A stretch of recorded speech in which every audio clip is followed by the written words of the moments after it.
They work so hard, and I don't give them enough clean air. Breathing in, I'm aware of my heart. Breathing out, I smile to my heart. My heart beats day and night. Now I have to stop smoking and drinking alcohol because I really care for my heart. So we go through our body. We scan our body with the light of mindfulness, recognizing, embracing, smiling to it. We take time, perhaps 10, 15, or 20 minutes to scan our body slowly with the energy of mindfulness. Smiling to each part, we help that part release the tension.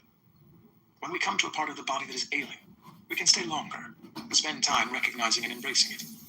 We use the energy of mindfulness to embrace it, to smile to it, and to help it release the tension.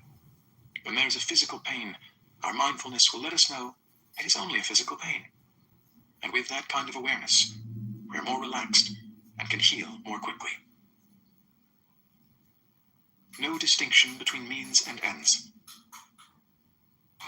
With mindful walking, our steps are no longer a means to arrive at an end.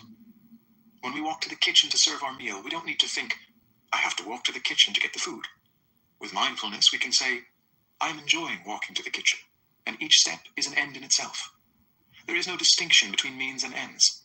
There is no way to happiness. Happiness is the way. There is no way to enlightenment. Enlightenment is the way. Every time we make a mindful step, we are engaged in an act of enlightenment. We can be enlightened about the fact that we are making a step. Each step can have beauty in it. Washing a dish can be an act of enlightenment. It's delightful to wash the dishes. Taking care of painful feelings. When you know how to take good care of your body with your mindfulness, you can begin to enter the domain of feelings.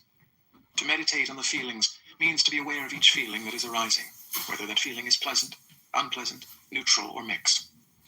Before we take care of the painful feelings, we can first learn how to take care of the feelings that are not painful. The Buddha advises us to create the feeling of joy and happiness in order to nourish ourselves before we deal with the painful feelings. Just as a surgeon may judge that a patient is too weak to undergo surgery and recommends that the patient first get some rest and nourishment so she can bear the surgery, so we need to strengthen our foundation of joy and happiness before focusing on our suffering. We can start with joy. Joy and happiness are always there as seeds in our consciousness. Breathing in, I'm aware of the feeling of joy in myself. Breathing out, I smile to the feeling of joy that is in myself. Breathing in, I'm aware of the feeling of happiness in myself. Breathing out, I smile to the feeling of happiness in myself. Let's get fiscal. Lesson 2, credit card combat. Getting your finances together? Learn to master your money with Credit Karma today for a stronger tomorrow. Defend yourself against generic advice and one-size-fits-all recommendations. Credit Karma gathers offers from trusted partners, helping you quickly pin down the cards and loans that are right for you so you can build those money. Leaving behind. How do we bring about the feelings of joy and happiness that we need in order to be strong enough to deal with our suffering? The first thing to do is to release, to let go. Joy is born from letting go, leaving behind. Suppose we live in a big city like New York or Paris, and we suffer from the noise, the smoke, the dust. Perhaps we want to flee to the countryside for the weekend. It may take an hour to leave the city behind, but if we can do it, it's worth it. When we come to the country, we feel the fresh air. We see the hills, the trees, the clouds, the blue sky, and we feel so happy that we've been able to leave the city behind and experience this beauty. But it's important to be aware that we won't be able to keep that joy and happiness for a long time. In a few weeks, we'll want to go back to Paris or New York. We've all experienced this. We're very happy for the first few days in the countryside, but we don't have the capacity of nourishing and keeping the joy and happiness for a long time. We suffer. We long to go back. We believe that our home is there. Home, sweet home. So when we go back to Paris or New York, we also feel joy and happiness because we're back in our home, only to suffer later on. So we go back and forth like that.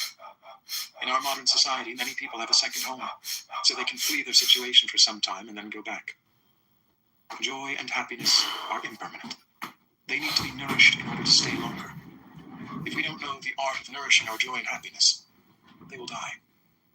After some time, we lose our capacity of enjoying the joy and happiness that are available. That joy and happiness can be nourishing and healing, but they're not deep enough to transform the deep suffering that's lying down in the bottom of our consciousness. Beneath the surface. On the surface of the ocean, there is stillness. But underneath, there are hidden currents.